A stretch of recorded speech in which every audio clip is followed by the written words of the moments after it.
Merci d'avoir cliqué sur la vidéo. Si mon travail te plaît, n'hésite pas à liker, partager et à t'abonner, bien sûr. Et pour le reste, j'espère que la vidéo te plaira. A plus.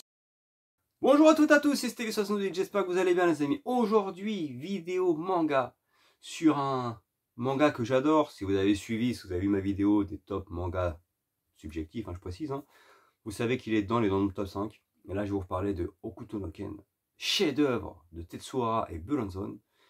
Et quoi dire d'autre à part que j'espère que cette vidéo vous plaira, que je vais parler avec le cœur, car c'est un titre marquant qui encore aujourd'hui pour moi, je vous dis, il est dans le top 5. Et ça a été pour moi unique, parce que beaucoup voient Hokuto no Ken uniquement comme un manga violent, avec de la violence graphique, avec de la violence à l'état pur, avec des exécutions. Mais il va au-delà de ça, parce que le message, le vrai message d'Hokuto no Ken, c'est l'amitié, l'amour. C'est ça le problème, c'est ça la différence. C'est qu'ils ont réussi à la fois à faire un manga qui soit d'une violence inouïe, mais à donner un message d'amour, de paix et de respect, qui pour moi, aujourd'hui, a tout son sens, vu ce qui se passe aux alentours, ce qui se passe aujourd'hui sur la planète, où chacun pense à sa gueule. Je voulais vous reparler de ce chef-d'œuvre monumental, qui d'ailleurs est réédité là, par Crunchyroll dans un tome exceptionnel, en gros tome. Hokuto no Ken qui de base, dans la version que j'avais moi j'ai lu, était en 27 tomes. Aujourd'hui, elle a été rééditée en 18 tomes. Et je vous conseille de, bien sûr, de lire ce manga, ce chef-d'œuvre monumental, mais également de prendre sa suite, Soten no Ken. D'ailleurs, j'ai fait une vidéo sur Soten no Ken il y a maintenant quelques années, qui est juste là, si vous voulez la voir. Et pareil, le travail de Buronzon et Tetsuhara, avec Soten no Ken, atteint encore sur le plan graphique un level supérieur encore à Hokuto no Ken, alors que déjà dans Hokuto no Ken, c'était de la masterclass. Voilà tout. Maintenant, je vous parle de Hokuto no Ken, tout simplement. C'est parti.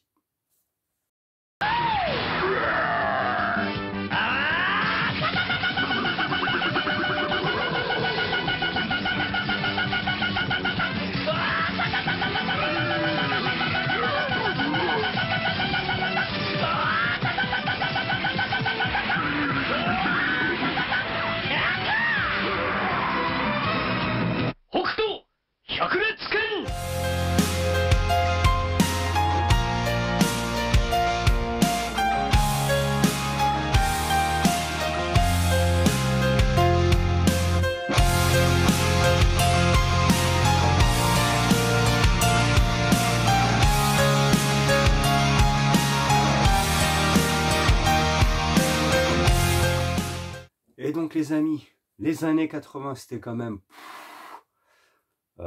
une sacrée période en fait. Et je tiens à préciser aux plus jeunes que des mangas comme Senseiya, Dragon Ball, City Hunter, Hokuto no Ken et ensuite le chef-d'œuvre de Katsuhiro Otomo, Akira, ont énormément contribué au fait de réellement nous mettre en avant la Japanimation en France. Alors certains vont me dire, attends, il y a eu Goldorak avant, c'est vrai. Mais il n'y avait pas encore cette hype manga. Goldorak a permis effectivement, quand il y avait les séries télé, si vous vous rappelez, façon Power Rangers, Bioman et tout, nous a permis de nous faire connaître en Europe le Japon, sa Japanimation, cette culture en fait qu'a le Japon avec les super-héros, les robots, Bioman en l'occurrence. Mais réellement, la bascule a été faite selon moi avec Dragon Ball, ensuite il y a eu Senseiya, City Hunter, Captain Tsubasa et Hokuto no Ken. C'est vraiment ça qui aujourd'hui nous fait qu'aujourd'hui on a des tonnes de mangas en France qui réellement a amené ce côté Japanimation, ce côté manga, ce côté shonen, d'accord. C'est pour ça qu'il ne faut pas oublier de parler de ces mangas là qui sont pour moi les précurseurs en France et en Europe, voire même au monde, parce qu'en fait il y avait le Japon et il y avait le reste, et après ça a été expatrié en Europe, aux États-Unis, voilà, c'est vraiment les précurseurs, ce sont ces mangas-là.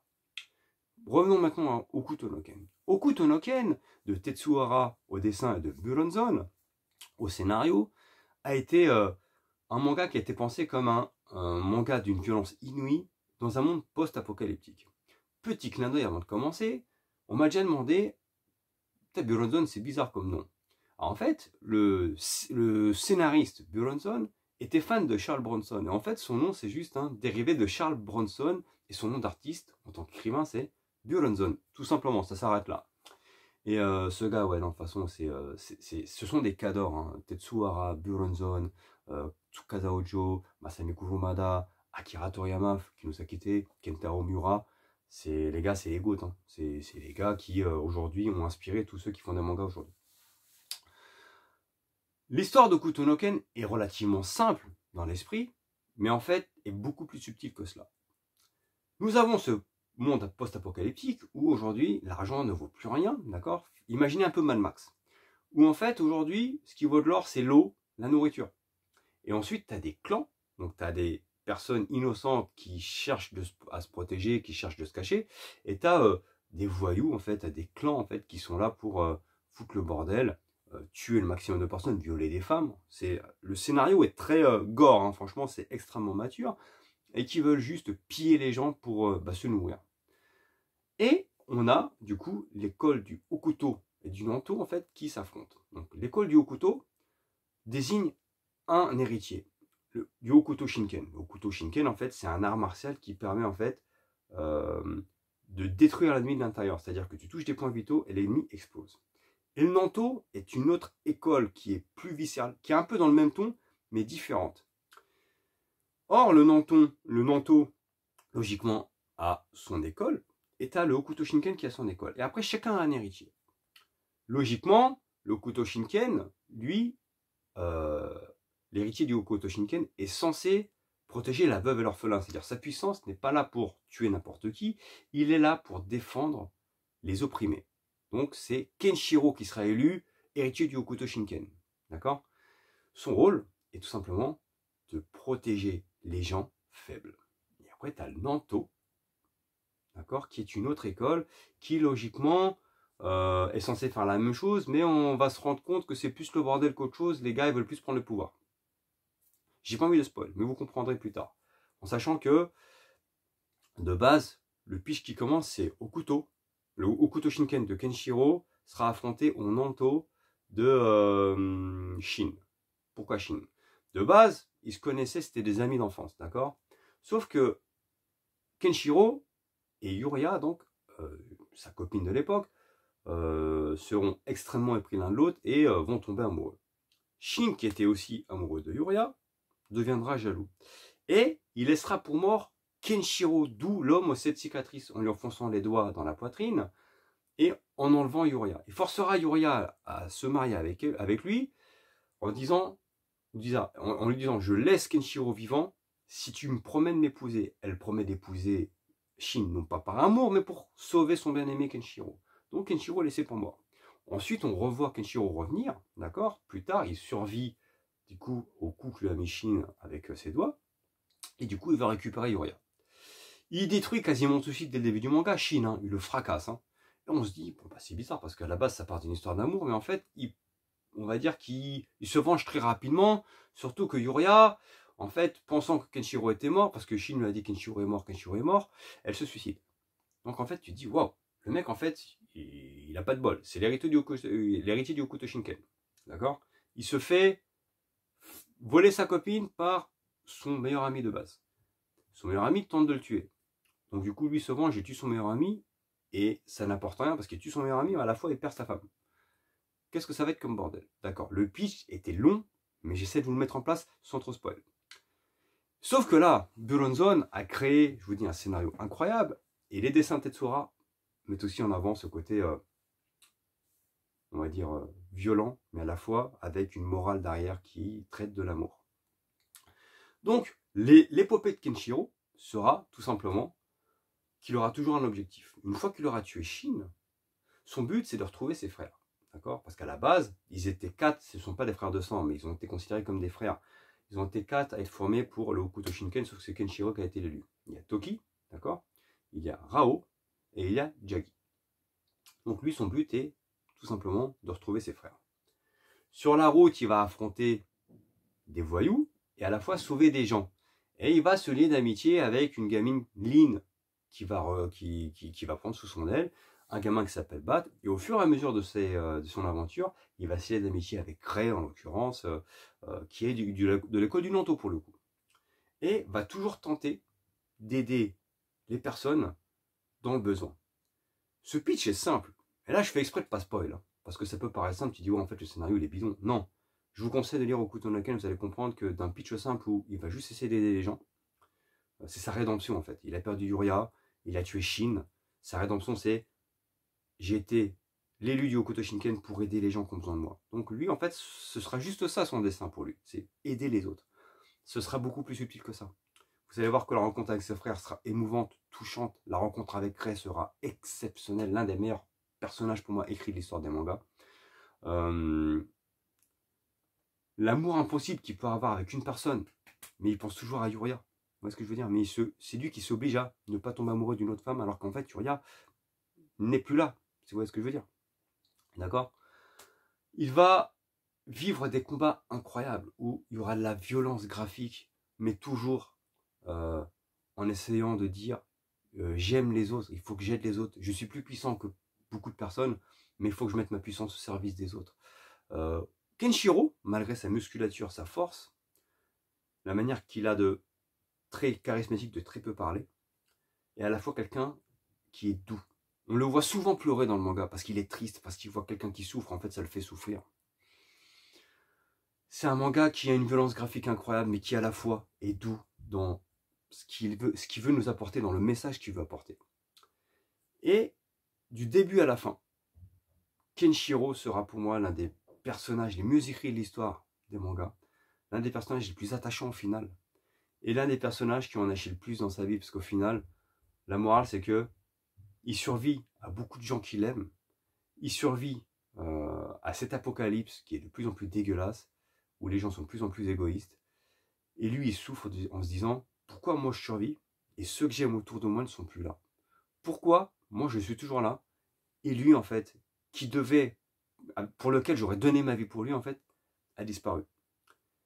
C'est beau. Le scénario est excellent. Je fais exprès de pas spoil. Je vous dis en disant comme ça peut peut-être pas vendre du rêve.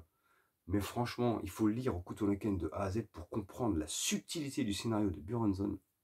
Et à la fin, quand tu termines le dernier tome, tu te dis, putain, j'ai vécu une aventure incroyable. Le mec aura passé sa vie à aider les autres et à ne jamais penser à lui. C'est un truc de fou. Il aurait pu, quelqu'un qui a une puissance comme la sienne, il peut dire j'éclate tout le monde, je pense qu'à ma gueule. Non, lui, il a mis au service cette puissance pour les autres. Et à la fin, il se retrouve toujours seul. C'est le gars en fait qui passe sa vie à errer tout seul. C'est beau. C'est un exemple pour moi d'humanité ce manga.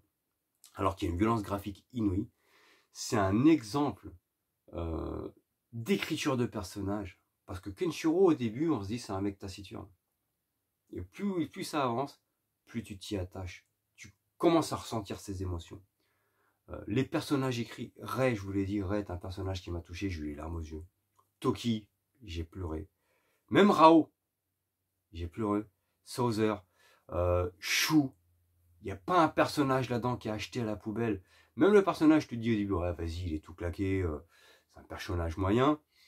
Tu arrives à t'y attacher, tu arrives à avoir de la peine pour lui. Même Shin, hein. Shin, son ennemi juré, enfin son meilleur ami qui deviendra son ennemi juré dès le début du manga, qui disparaît rapidement dans le manga, hein. Même lui, tu arrives à te mettre à sa place et à avoir de la peine pour Shin en fait. Et quand Kenshiro le détruit, tu te dis ok, il a détruit Shin, c'est normal, il a vengé sa femme. Mais à la fois, tu arrives à te mettre à la place de Shin et tu peux comprendre pourquoi il a agi comme ça. C'est simple, Hokuto no Ken est pour moi un manga unique, exceptionnel, qui d'ailleurs, là je vous le dis, il a été réédité en 18 tomes par Crunchyroll, dans un format exceptionnel. D'ailleurs, moi je suis en train de les refaire, j'ai fini mes 27 tomes à mon fils, et je suis en train de me refaire la collection, la nouvelle collection en fait de Crunchyroll, parce que j'ai envie de l'avoir. Voilà, mon fils comme ça, il va avoir ma collection, et moi je me garde la nouvelle comme ça. Voilà, on continue à pérenniser la saga Hokuto no Ken. C'est une saga unique que je vous conseille de continuer avec Soten no Ken, qui est une préquelle à Hokuto no Ken. Il se passe avant Hokuto no Ken, mais genre des années avant, des décennies avant, genre dans les années 1930, dans un Shanghai qui n'est pas encore post-apocalyptique, mais qui se déroule plus avec la pègre chinoise, qui est très intéressant aussi. Et le héros de Soten no Ken n'est autre que l'oncle de Kenshiro. Tout simplement, c'est une saga unique pour moi, qui elle doit être démarrée par Hokuto no Ken, effectivement, parce que c'est comme ça que ça a été pensé, car Soten no Ken se passe avant. Mais même si tu le fais dans l'inverse, c'est pas grave. Mais pour moi, il faut lire les deux. Hokuto no Ken, Soten no Ken, et quand tu arrêtes tout, tu te dis, waouh, on a vécu un sacré aventure, une sacrée écriture des personnages. Et je ne pensais pas, moi aussi, hein, à l'époque, quand Hokuto no Ken était arrivé en France, sous le nom Ken le Survivant, t'avais plus l'impression que c'est juste un manga violent où ça se tape à droite à gauche qu'autre chose. Sauf que c'est vrai que à l'instar de City Hunter, donc Nicky Larson, le doublage français n'a pas fait honneur, que ce soit à City Hunter, hein, bien sûr, ou à Hokuto no Ken, parce que c'était des nanars complets. Ils ont volontairement, pour Hokuto no Ken, fait des, comment dirais-je, des doublages assez pourris avec des voix médiocres et des noms d'attaque absolument ridicules afin de minimiser la violence graphique. Mais au final, tu ne fais pas honneur au manga. Parce que quand tu vois l'autre, ouais, au couteau de cuisine, le boucher du je sais pas, le couteau de boucher ou un truc comme ça. Je vais essayer de trouver des extraits pour vous les mettre parce que là, ça me vient plus de tête comme ça, mais c'était en gros, c'était des couteaux, des attaques à la con. Genre. La cuisine est le seul capable de venir à bout du tyran et de détruire l'édifice sacré du manteau de fourrure. Il va utiliser la technique secrète du haut couteau de cuisine. J'espère qu'il sait ce qu'il fait. L'essence même de l'école au couteau à beurre est de frapper son adversaire sans le toucher. L'attaque de la grande ours est d'une puissance incalculable. Moi-même, j'ai des difficultés pour le calculer. Je suis Souzer, le roi du manteau de fourrure. Je n'accepterai jamais la défaite. Le roi du haut couteau très aiguisé a décidé de devenir le maître de toute la planète. Je défends ce couteau épluché. C'est ici et maintenant que s'achève ta route. Je serai bientôt le seul et unique détenteur du savoir au couteau à huître. Le secret de l'école au couteau-rang de montagne réside dans la supériorité de l'esprit sur la matière. Je suis le roi du haut canif. Il utilise la technique planche à pain. C'était n'importe quoi. Donc toi, t'étais mort de rire. Mais en fait, le temps de Hokuto no Ken, c'est pas un manga comique de base. C'est un manga sérieux. Voilà. C'est juste tout ce que je voulais vous dire. Je vous ai reparlé d'Hokuto no Ken. J'essaie volontairement de ne pas spoil. Même si j'ai dû parler du début de l'aventure. Mais c'est un manga unique. Et j'espère justement, entre-temps, vous avoir trouvé ces petits extraits là, français qui étaient absolument lamentables. Qui étaient comiques, mais qui n'allaient pas avec le ton du manga. Voilà tout. J'espère que ça vous a plu. Likez, partagez, abonnez-vous. Ciao.